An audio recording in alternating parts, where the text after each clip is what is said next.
ವೀಕ್ಷಕರೇ ನಮಸ್ಕಾರ. ನಾನಿವತ್ತು ಹೊಸಳ್ಳಿ ಗ್ರಾಮ, ಹೊನ್ನಾಳಿ ತಾಲೂಕಿನ ಹೊಸಳ್ಳಿ ಗ್ರಾಮದಲ್ಲಿ ಇದ್ದೀವಿ. ನೀವೆಲ್ಲ ಅಬ್ಸರ್ವ್ ಮಾಡ್ಬೋದು, ಇಲ್ಲಿ ನಮ್ಮ ಮುರಳಿಯವರು ನಮ್ಮ ಹೊಸಳ್ಳಿ ಗ್ರಾಮದ ಒಬ್ಬ ಯುವ ರೈತರು ತುಂಬ ಇನ್ನೋವೇಟಿವ್ ಆಗಿ ಸಾವಯವ ಕೃಷಿಯನ್ನು ಮಾಡಬೇಕು ಅಂತೇಳಿ ಅವ್ರು ಮುಂದೆ ಬಂದು, ಜೊತೆಗೆ ಹಸಿರೆಲೆ ಗೊಬ್ಬರಗಳ ಮಹತ್ವವನ್ನು ಚೆನ್ನಾಗಿ ತಿಳ್ಕೊಂಡು ಇವಾಗ ಈ ತೋಟದಲ್ಲಿ ನಾವೆಲ್ಲ ಡಯಂಚ, ಸೆಣಬು ಅವೆಲ್ಲ ನೋಡಿದ್ದೀವಿ ಆಯ್ತಾ, ಹಸಿರೆಲೆ ಗೊಬ್ಬರಗಳನ್ನು ಹೇಗೆ ಬಳಸ್ತೀವಿ ಏನೆಲ್ಲ ಅಂತ ಹೇಳಿದ್ದೀವಿ ಆಯ್ತಾ. ಸೊ ಇವರು ಇನ್ನೋವೇಟಿವ್ ಆಗಿ ಈಗ ಇಲ್ಲಿ ಇದು ನಮ್ಮ ವೆಲ್ವೆಟ್ ಬೀನ್ಸ್ ಅಂತ ಹೇಳ್ಬಿಟ್ಟು, ವೆಲ್ವೆಟ್ ಬೀನ್ಸನ್ನು ಹಾಕೋದ್ರಿಂದ ಆಗ್ತಕ್ಕಂಥ ಲಾಭಗಳೇನು, ಅದು ಹೇಗೆ ಈ ಒಂದು ಭೂಮಿನ ಫಲವತ್ತತೆಯನ್ನು ಹೆಚ್ಚು ಮಾಡುತ್ತೆ ಅನ್ನೋದ್ರ ಬಗ್ಗೆ ಚೆನ್ನಾಗಿ ಜ್ಞಾನವನ್ನು ತಿಳ್ಕೊಂಡು ಇವಾಗ ವೆಲ್ವೆಟ್ ಬೀನ್ಸ್ ಹಾಕಿದ್ದಾರೆ. ನೀವೆಲ್ಲ ನೋಡ್ಬೋದು, ನಿಮಗೆ ಇದೊಂಥರ ಕಾಡು ಥರ ಕಾಣಿಸ್ತಾ ಇಲ್ವಾ? ಕಂಪ್ಲೀಟಾಗಿ ಎಲ್ಲ ಅಡಿಕೆ ಗಿಡಗಳಿಗೆ ಹಬ್ಕೊಂಡು ಸರಿ ಸುಮಾರು 8 ರಿಂದ 10 ಮೆಟ್ರಿಕ್ ಟನ್ನಷ್ಟು ಒಂದು ಎಕರೆಗೆ ನೀವು ಏನಾದರೂ ಈ ಒಂದು 5 ರಿಂದ 10 kg ಅಷ್ಟು ನಾವು ಈ ಒಂದು ಬೀಜವನ್ನು ಹಾಕಿದರೆ ನಮಗೆ ನಾವು ಹಾಕ್ತಕ್ಕಂಥ ಸಾವಯವ ಗೊಬ್ಬರ ಏನಿದೆಯಲ್ಲ, ಈಗ ನಾವೇನು ತಿಪ್ಪಿ ಗೊಬ್ಬರ ಎಲ್ಲ ಹಾಕ್ತೀವಲ್ವಾ, ಅಂಥ ಗೊಬ್ಬರವನ್ನು 8 ರಿಂದ 10 ಮೆಟ್ರಿಕ್ ಟನ್ನಷ್ಟು ಇದು ನಮಗೆ ಗೊಬ್ಬರವನ್ನು ನೀಡುತ್ತೆ. ಜೊತೆಗೆ ನೀವೆಲ್ಲ ಮಣ್ಣನ್ನು ನೋಡ್ಬೋದು, ಈ ಕೆಳಗಡೆ ನೋಡಿರಿ ಯಾವುದೇ ರೀತಿ ಕಳೆನೇ ಬೆಳೀಲಿಕ್ಕೆ ಬಿಟ್ಟಿಲ್ಲ. ಇದು ಕೆಳಗಡೆ ಮಣ್ಣು ನೋಡಿ, ಇದೆಲ್ಲ ಕಳೆ ಎಲ್ಲ ಸತ್ತೋಗ್ತಾ ಇದೆ.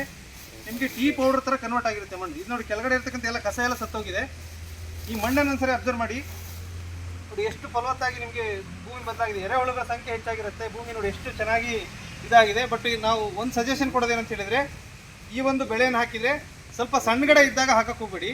ಇದು ತುಂಬಾ ವಿಗರಸ್ ಆಗಿ ಗ್ರೋತ್ ಆಗುತ್ತೆ. ತುಂಬ ಜೋರಾಗಿ ಬೆಳೆಯೋದ್ರಿಂದ ಏನಾಗುತ್ತೆ, ನಿಮಗೆ ಸಣ್ಣ ಗಿಡಗಳನ್ನ ಸಪ್ರೆಸ್ ಮಾಡ್ಬೋದು. ಆ ಬಳ್ಳಿ ಬಂದ್ಬಿಟ್ಟು ಅದಕ್ಕೆ ಹಬ್ಕೊಂಡು ಸಣ್ಣ ಗಿಡಗಳನ್ನು ಥರ ಹಿಚಿಕ್ದಂಗೆ ಮಾಡುತ್ತೆ. ಸೊ ಅದ್ರ ಬದಲಾಗಿ ದೊಡ್ಡ ಗಿಡಗಳಿತ್ತು ಅಂತ ಹೇಳಿದರೆ ದಯವಿಟ್ಟು ಈ ಬೆಳೆಯನ್ನು ಹಾಕ್ಕೊಳ್ಳಿ. ನಿಮಗೆ ಕಳೆ ನಿಯಂತ್ರಣ ಪದೇ ನಾವು ಈ ಉಳುಮೆ ಮಾಡುವಂಥ ತಪ್ಪುತ್ತೆ.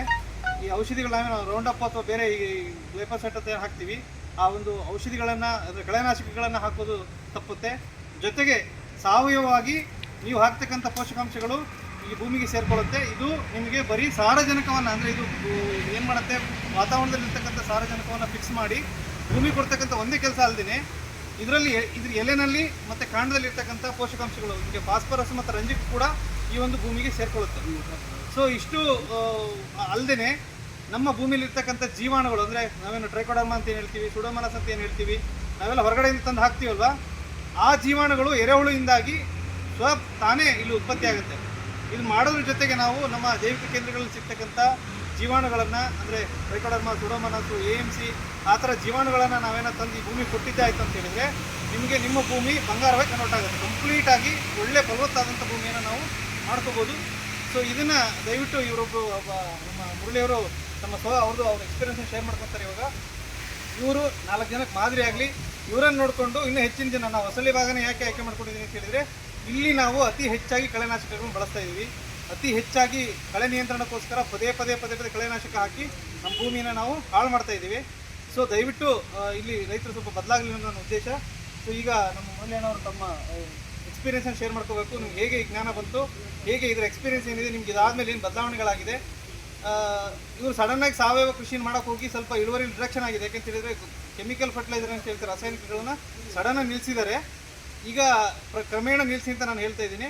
ಈಗ ಅವ್ರು ತಮ್ಮ ಎಕ್ಸ್ಪೀರಿಯನ್ಸ್ ಶೇರ್ ಮಾಡ್ತಾರೆ, ದಯವಿಟ್ಟು ಹೇಳ್ಕೊಡಿ. ನಿಮ್ಮದು ಅದು ನವಂಬರಲ್ಲಿ ಹಾಕಿದರೆ ಬೆಸ್ಟ್ ಸರ್. ನವಂಬರಲ್ಲಿ ಬೀಜ ಹಾಕ್ತೀವಿ ಸರ್. ಇಲ್ಲಿಗೆ 9 ತಿಂಗಳಾಗುತ್ತೆ. ಸಾಕಷ್ಟು ಬೀಜ ಬೀಳ್ತು ಅಂದರೆ ಮತ್ತೆ ಯಥಾಸ್ತಿ ಮತ್ತೆ ರೀಕಂಡೀಷನಿಗೆ ಬರುತ್ತೆ ಸರ್. ಬೀಜ ಉದ್ರೆ ಮತ್ತೆ ಹುಡ್ಕೊಂತಂತೆ ಬಿಡುತ್ತೆ ಸರ್. ಇದು ಒಂಚಲು ಥರ ಇದು ಕೋಡು ಇವನು ಊರಿಗೆ ಮಾರ್ಬೋದು ಸರ್. ಇದರಲ್ಲಿ ಬಿಟ್ಟರೆ ಇದರಲ್ಲಿ ಆ್ಯಕ್ಚುಲಿ ನಿಮಗೆ ಸೀಡ್ಸು ನೀವೇ ಸ್ವಂತ ಬೀಜಗಳನ್ನು ಉತ್ಪಾದನೆ ಮಾಡ್ಕೋಬೋದು. ಇದೇನಾಗುತ್ತೆ ಅಂತ ಹೇಳಿದ್ರೆ, ನಿಮಗೆ ಅಕಸ್ಮಾತ್ ಸದ್ಯದಲ್ಲಿ ಸಿಕ್ತಿಲ್ಲ ಅಂತ ಹೇಳಿದ್ರೆ, ನಮ್ಮ ತರಳಬಾಳು ಕೃಷಿ ವಿಜ್ಞಾನ ಕೇಂದ್ರ ಏನಿದೆ ದಾವಣಗೆರೆಯಲ್ಲಿ, ತರಳಬಾಳು ಕೃಷಿ ವಿಜ್ಞಾನ ಕೇಂದ್ರ ಅಂತಿದೆ, ಅಲ್ಲಿ ನಿಮಗೆ ಈಗ ಸದ್ಯ ಈ ಬೀಜಗಳ ಒಂದು ಲಭ್ಯತೆ ಇದೆ. ನೀವು ಅವರನ್ನು ಕಾಂಟ್ಯಾಕ್ಟ್ ಮಾಡಿದರೆ ನಿಮಗೆ ಸೀಡ್ಸ್ ಸಿಗುತ್ತೆ. ಈ ತೋಟ ನೀವು ಅಬ್ಸರ್ವ್ ಮಾಡ್ಬೋದು. ಇಲ್ಲಿ ನೋಡಿ, ಈಗ ಆಲ್ರೆಡಿ ಕಳೆಯನ್ನು ಹೊಡೆದು ಬನ್ನಿ ಈ ಕಡೆಗೆ. ಇಲ್ಲಿ ಹಿಂದೆ ಇವರು ಈ ಒಂದು ಹಸಿರೆಲೆ ಗೊಬ್ಬರ ಏನಿದೆ, ನಮ್ಮ ವೆಲ್ವೆಟ್ ಬೀನ್ಸ್ ಏನಿದೆ, ಅದನ್ನು ಹಾಕಿ ಕಳೆ ಹೊಡೆದಿದ್ದಾರೆ. ನೀವು ಅಬ್ಸರ್ವ್ ಮಾಡ್ಬೋದು. ಇದು 5-6 ತಿಂಗಳ ಬೆಳೆ ಇಲ್ಲಿ ಕಂಪ್ಲೀಟಾಗಿ ಭೂಮಿನ ಕನ್ವರ್ಟ್ ಮಾಡಿದೆ ನೋಡಿ.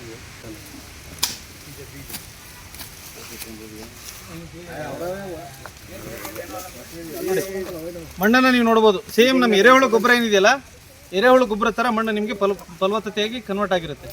ಇದು ಬರೀ ಇವರು ಒಂದು ಬೆಳೆ ಮಾಡಿರೋದ್ರಿಂದ ಹೀಗಾಗಿದೆ. ನೀವು ಇದೇ ರೀತಿ ಪ್ರತಿ ವರ್ಷ ಮಾಡ್ತಾ ಹೋದ್ರೆ 7 ತಿಂಗಳಾಯ್ತು ಅಂತ ನೋಡಿ, 7 ತಿಂಗಳು ಮಾಡಿದ್ದಾರೆ. ಈ ಮಣ್ಣು ಈಗ ಸಡನ್ ಆಗಿ ನಿಮಗೆ ಇಳುವರಿ ಕಡಿಮೆ ಆಗೋದು ಅವೆಲ್ಲ ಆಗ್ಬಹುದು. ಬಟ್ ನಾನು ಹೇಳೋದು ಸಾವಯವ ಜೊತೆಗೆ ರಾಸಾಯನಿಕಗಳನ್ನು ಬಳಸ್ಕೊಂಡು ನಿಧಾನ ಕ್ರಮೇಣವಾಗಿ ನೀವು ಸಾವಯವ ಗೊಬ್ಬರಗಳನ್ನ ನಾವು ಪ್ರಮಾಣವನ್ನು ಹೆಚ್ಚು ಮಾಡ್ತಾ ಹೋದಂಗೆ ಭೂಮಿ ಫಲವತ್ತತೆಯನ್ನು ನಾವು ಚೆನ್ನಾಗಿ ಕಾಪಾಡ್ತೀವಿ. ಇವತ್ತು ನಮ್ಮ ರೈತರಿಗೆಲ್ಲ ಸೇರಿದ್ದಾರೆ, ಇವನ್ನೆಲ್ಲ ಇನ್ನೊಂದು ತಿನ್ನಲ್ಲ. ಈ ಒಂದು ವೆಲ್ವೆಟ್ ಬೀನ್ಸ್ ಏನಿದೆಯಲ್ಲ, ಇದು ದನಗಳು ಕೂಡ ಮೇವಾಗಿ ನೀವು ಬಳಸ್ಕೋಬಹುದು. ಇದನ್ನ ಆಕ್ಚುಲಿ ತುಂಬಾ ಜನ ರೈತರ ಎಕ್ಸ್ಪೀರಿಯನ್ಸ್ ಹೇಳೋದೇನಂತ ಹೇಳಿದ್ರೆ, ಈ ಒಂದು ಎಲೆಯನ್ನ ತಿಂದ ಮೇಲೆ ಇವನ್ ಹಾಲಿನ ಇಳುವರಿ ಕೂಡ ಜಾಸ್ತಿ ಆಗುತ್ತೆ ಅಂತ ಹೇಳ್ತಾರೆ. ಅದು ಕೂಡ ಎಕ್ಸ್ಪೀರಿಯನ್ಸ್ ಇದೆ.